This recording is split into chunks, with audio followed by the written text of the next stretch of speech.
이선화교육학 합격자 사례 발표를 하게 된 김소희라고 합니다.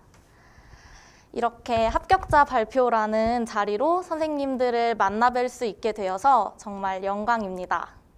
오늘 제 발표가 많이 부족하겠지만 선생님들 공부하시는데 조금이라도 도움이 되었으면 하는 바람입니다. 오늘 제가 합격자 사례 발표로 선생님들과 만나게 될 목차는 다음과 같은데요. 먼저 첫 번째로 제 소개를 잠깐 드리고 1년간 제가 어떻게 공부했는지 말씀드리고 Q&A 질문을 몇 가지 답변 드리고 서울 2차 준비 방법을 설명드리고 싶었으나 오늘은 시간 관계상 조금 어려운 부분이 있을 것 같아 1차 시험을 마치고 기회가 된다면 제가 나와서 다시 2차 준비 방법을 설명드리도록 하겠습니다. 먼저 첫 번째로 제 소개를 간단히 드리면 저는 올해 임용시험 서울 지역 합격자이고요. 과목은 국어입니다. 저는 3번의 시험 만에 임용시험을 합격을 하게 되었고 첫 번째 시험 때 세 번째 항목에서 보시면 2020학년도에 초수 시험 때 14.67, 20점 만점에 14.67이라는 교육학 점수를 받았고 재수 때는 19.33, 올해 시험에서는 20점 만점으로 합격을 하게 되었습니다. 재수 때부터 이선화 선생님과 함께 공부를 했는데요. 이선화 선생님 인강으로 재수 때 1, 2월, 5, 6월, 9월부터 11월까지 강의를 수강하였고 올해 삼수에서는 이선화 선생님 직강을 1월부터 11월까지 수강하였습니다. 선생님들이 이 화면을 보시면 조금 궁금하실 점이 있으실 것 같아요.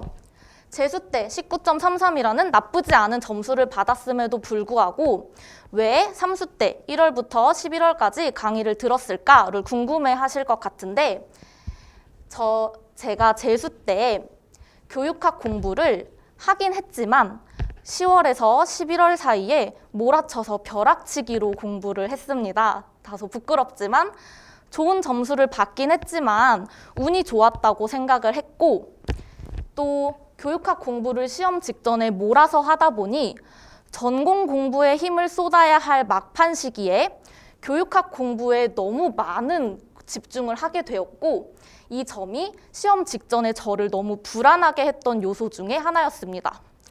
그래서 시험을 마치고 삼수 계획을 다시 잡으면서 올해는 불안을 줄이기 위해 시험 직전의 불안을 줄이기 위해 1월부터 11월 1년 내내 교육학 공부를 조금씩 꾸준히 해보는 것을 목표로 삼게 되었습니다. 제가 드리고 싶은 말씀은 꼭 1월부터 11월까지 강의를 무조건 수강해야 한다가 절대 아닙니다. 다만 선생님들께서 교육학 강의를 선택하실 때나 전공 강의를 선택하실 때에도 모두 자기가 강의를 수강하고자 하는 목적을 분명히 하셔야 한다는 것입니다. 저는 불안을 줄이기 위해 라는 목적을 가지고 1년 동안 강의를 들었고 선생님들께서는 교육학 강의는 모두들 다 들으니까 라는 생각을 가지고 듣지 마시고 이 강의를 통해서 선생님들이 무엇을 얻어 가실 것인지를 생각하면서 강의를 수강을 하셨으면 좋겠습니다. 다음은 1년간의 제 공부 방향을 소개를 해드릴 건데요.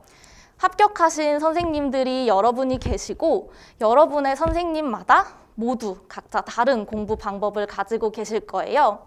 제 방법도 그 중에 하나이니 선생님들께서는 오늘 제가 소개해드린 방법 중에서 선생님들께 적합한 방법을 골라서 부분적으로 수용을 하셨으면 좋겠습니다. 커다란 제 공부 방향은 이렇고요. 인강을 수강하시는 선생님들은 각자 스케줄에 맞춰서 인강을 들으시겠지만 저는 1년 내내 이 시간에 학원에 나와서 수업을 들었고 스터디는 전화 인출 스터디를 진행하였습니다.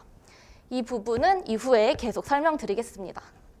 그리고 제가 1년 동안 공부하면서 항상 가장 중요하게 생각했던 부분은 1년 내내 반드시 수업을 당일 복습했다는 것인데요. 물론 몸이 너무 힘들고 가족 간에 일정이 있을 때나 당일 복습을 하지 못하는 경우도 생길 수 있습니다. 그렇지만 그럼에도 꼭 다음 날까지는 수업 복습을 마무리하려고 했습니다. 이 부분이 1년 내내 제가 공부하면서 가장 중요하게 생각했던 부분입니다.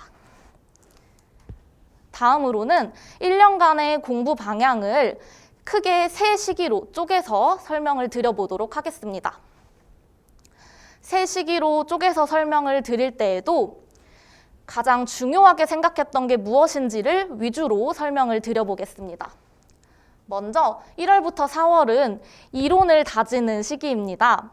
제가 강의를 들으면서 가장 도움이 됐던 부분은 전체 영역을 나갈 때 모든 영역의 첫 시간에 영역별 구조도를 그리면서 강의를 시작하신다는 것입니다. 재수 때 벼락치기로 공부를 했기 때문에 암기는 어느 정도 되어 있었지만 그 부분이 어떤 큰 요소에 해당하는지 갈래를 잘 모르고 있었고, 이 부분이 선생님께서 첫 시간에 영역별 구조도를 그려주시며 시작하셨기 때문에 잘 정리되는 느낌을 받을 수 있었습니다. 또 앞서 제가 1년 동안 공부하면서 가장 중요하게 생각했던 것이 복습을 매일 했다는 것인데요. 1월부터 4월까지는 복습을 할 때 선생님의 수업의 전체를 한번 훑는 방향으로 크게 복습을 했고, 그 1회 복습 이후에 선생님께서 중요하다고 말씀하신 키워드 위주로 크게 암기를 하는 것에 중심을 두고 복습을 진행하였습니다. 또 올해는 진행을 하는지 제가 확실하게는 모르겠지만 선생님께서 짧은 글쓰기 파일을 주시는데 1, 2월에는 열정이 넘쳐서 매주 모두 작성을 하였는데 3, 4월에는 주당 하나 정도 가장 중요하다고 생각하는 부분을 작성을 하였습니다. 제가 중요하게 생각했던 건 양은 어느 정도 달라질 수 있지만 그래도 선생님들께서 놓지 말고 짧은 글쓰기도 꼭 해보셨으면 좋겠다는 것입니다. 다음으로 5월부터 8월까지는 기출문제 강의를 듣고 또 문제풀이 강의를 들었는데요. 1월에서 4월에 비해서 세부적인 암기가 필요해지는 시기입니다. 복습을 할 때에도 이 부분에 초점을 두었고 전화 인출 스터디를 활용하여 일주일에 3회, 2회에서 3회 정도 짝 선생님과 서로 질문하고 답변하고 제가 잘 암기한 방식이 있으면 알려드리고 선생님께서 잘 암기한 방식이 있으면 저도 도움을 받고 참 많은 도움을 받았던 방식입니다. 그리고 이 시기에는 굉장히 많은 자료들이 쏟아졌다고 제가 느꼈는데요. 7, 8월 강의가 프린트로 진행되었기 때문이기도 하고 또 선생님께서 중요하다고 생각하시는 부분들을 자료로 많이 만들어서 제공을 해주십니다.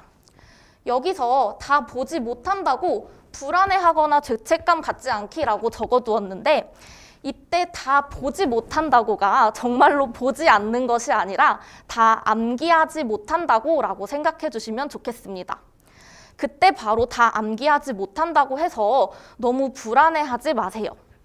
선생님께서 중요한 부분은 이후에 모의고사 강의에서도 다시 한번 얘기해 주시기도 하니까요. 선생님들께서는 꼭 복습하실 때 한 번이라도 읽어본다 생각하시고 암기는 하지 않더라도 복습은 하셨으면 좋겠습니다.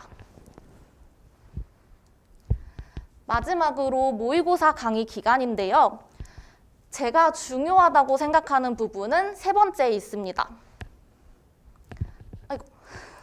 네, 제 답이 마음에 들지 않더라도 저는 끝까지 시간 안에 써보는 연습을 하는 것이 가장 중요하다고 생각을 하는데요. 선생님들께서 이 부분을 9월, 11월 모의고사 기간에 많이 느끼실 것 같아요. 문제를 딱 받았는데 정말 아무것도 모르겠다. 나는 1년 동안 뭘 공부한 거지? 라는 느낌을 받으시는 경우도 있을 거라고 생각합니다.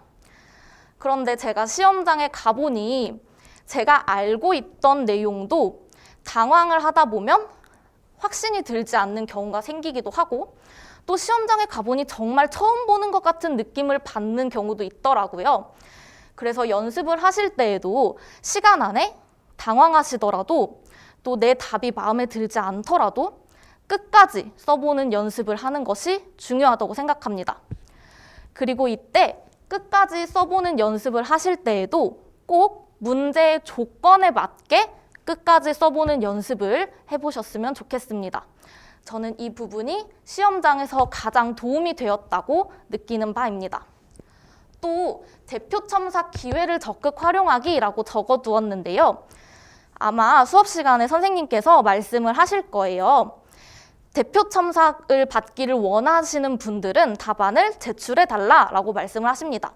제출한 답안이 모두 대표 첨삭 기회를 받는 건 아니지만 그 중에서 이야기해볼 만한 답안들을 가지고 선생님이 수업 시간에 말씀을 해주세요. 이때 제 답안이 부끄럽더라도 한번 대표 첨삭을 받는 기회를 가지게 되면 수업 시간에 선생님이 내 답안을 보고 다른 선생님들이 내 답안에서 꼭 배워가야 할 것들, 내 답안에 장점이 되는 부분을 얘기해 주시고 또 이 부분은 꼭 고쳐야 한다라는 부분도 말씀을 해 주십니다. 선생님께 첨삭을 받을 때 메일로 글로 첨삭을 받는 것도 물론 너무 좋지만 대표 첨삭 기회를 통해서 제 답안을 선생님께서 수업 시간에 말로 설명을 해 주시는 기회는 저는 굉장히 중요하고 또 많이 도움이 됐다고 느꼈기 때문에 이거는 선생님들마다 한 번만 가능하다고 알고 있는데 이 기회를 꼭 적극 활용하셨으면 좋겠습니다. 그리고 마지막에 적혀있는 단권화 부분도 선생님들께서 많이 궁금해하실 것 같아요. 단권화는 직접 하셔도 좋지만 저 같은 경우에는 요약노트에 단권화를 진행했는데요. 그리고 이 요약노트를 시험 직전까지 돌려보며 암기했고 또 시험장에도 요약노트를 가지고 갔습니다. 제 요약노트의 일부분인데요. 저는 1월부터 8월까지 요약노트를 계속 단권화하는 작업을 했던 것은 아니고 5월부터 보통 요약노트를 처음 보게 되는데 그때는 그냥 기본서 위주로, 이해 위주로 공부를 했고 요약노트는 9월부터 본격적으로 보기 시작했습니다. 9월에 모의고사를 보면 모의고사에 나온 내용을 요약노트에 옮겨 적었습니다. 이때 어떻게 옮겨 적었냐면 잘 보이실지 모르겠는데 여기에 보면 22회 모고라고 적혀 있고 2회 모고라고 적혀 있는 부분이 보이실 거예요. 모의고사에 나온 내용을 몇 회에 나왔다 적어두기도 했고 또 모의고사의 해설지에 나온 부분이 요약노트에 없는 부분들이 있어요. 그럼 그 부분을 포스트잇을 붙여서 기억할 만한 부분이다 라고 생각이 될 경우 적어놓고 계속해서 보려고 노력했습니다. 이렇게 16회 모고, 24회 모고 이렇게 적혀 있는 부분 확인하실 수 있고 또 이 부분은 이때 24회 모의고사가 이해중심 교육과정에서 교사의 역할이 무엇이냐를 물어보고 그거에 해당하는 답변이었는데요.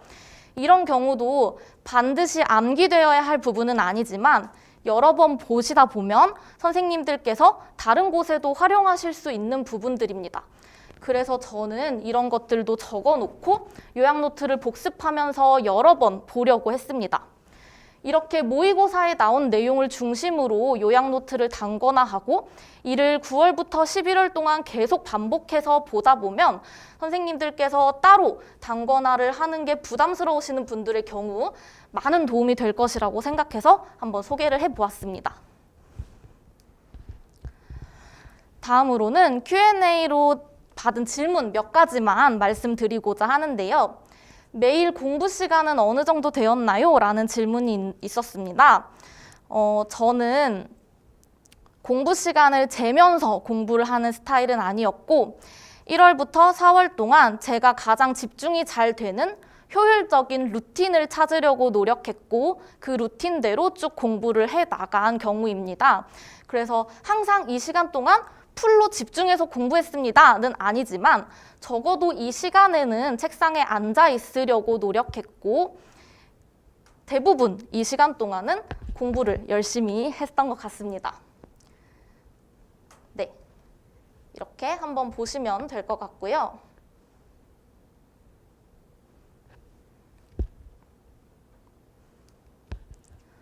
이렇게 공부를 하다 보면 슬럼프가 찾아오는 경우가 있는데요. 저는 평소에 스트레스를 잘 관리하는 것도 중요하다고 생각합니다. 이전에 제 공부 시간을 보시면 이 이후로 공부 시간이 적혀 있지 않은 것을 보실 수 있는데요. 이때는 저는 운동을 하거나 제가 야구를 좋아하는데 야구 경기를 보거나 이렇게 취미를 갖는 경우도 있었습니다. 매일 그런 것은 아니지만요. 그래서 쉴 때는 확실히 쉬어주는 것도 스트레스를 관리하는 방법이라고 생각합니다. 그럼에도 불구하고 슬럼프가 찾아오는 시기가 있는데요. 이때는 잠깐 거리를 두고 생각해 보시는 것도 방법이라고 생각합니다. 이때 거리는 공부와의 거리인데요. 매일 반복되는 나의 일상, 공부와의 잠깐의 거리인데요. 저 같은 경우에는 체력이 많이 떨어지고 지칠 시기인 5월 말 즈음에 감사하게도 기회가 닿아서 집 근처의 학교에 일주일 동안 시간 강사로 나갈 수 있던 기회가 있었습니다.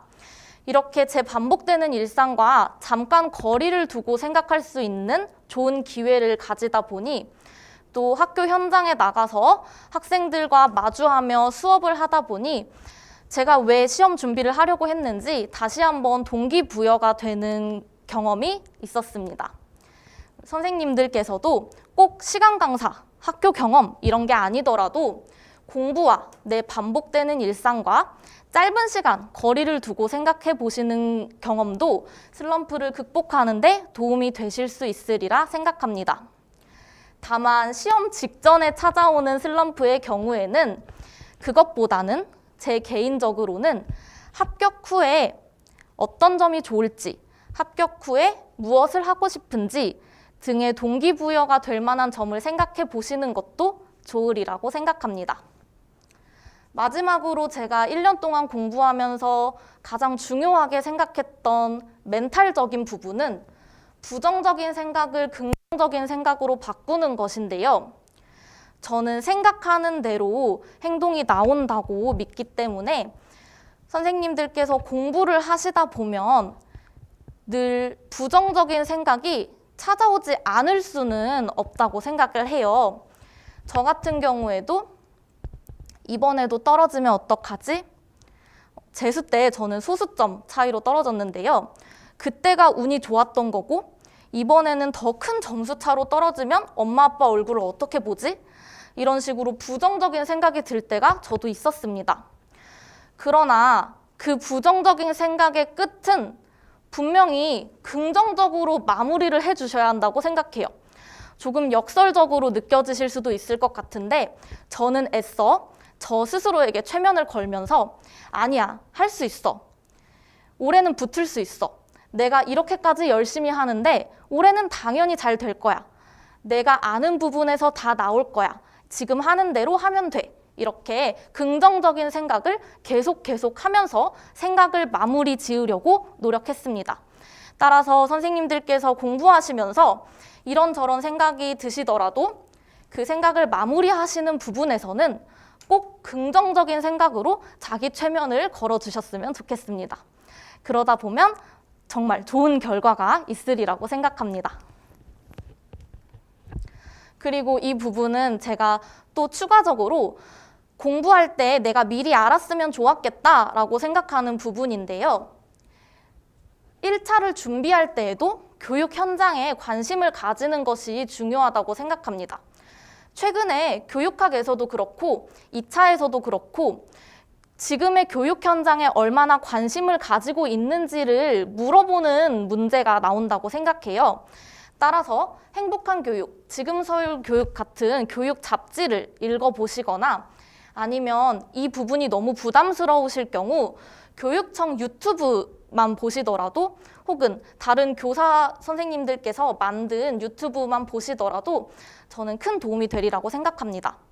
또 이 부분을 보실 때 그냥 단순히 읽어보시는 것이 아니라 보시면서 나라면 학교 현장에서 이렇게 하고 싶다라는 부분도 한 번만이라도 생각을 해보시면 정말 큰 도움이 되리라고 생각합니다.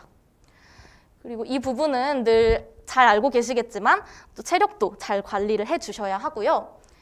이 그림은 굉장히 유명한 그림 중에 하나인데 김연아 선수가 방송에 나와서 무슨 생각을 하면서 스트레칭을 하세요? 라는 질문에 무슨 생각을 하냐, 그냥 하는 거지 라고 말씀을 하셨어요.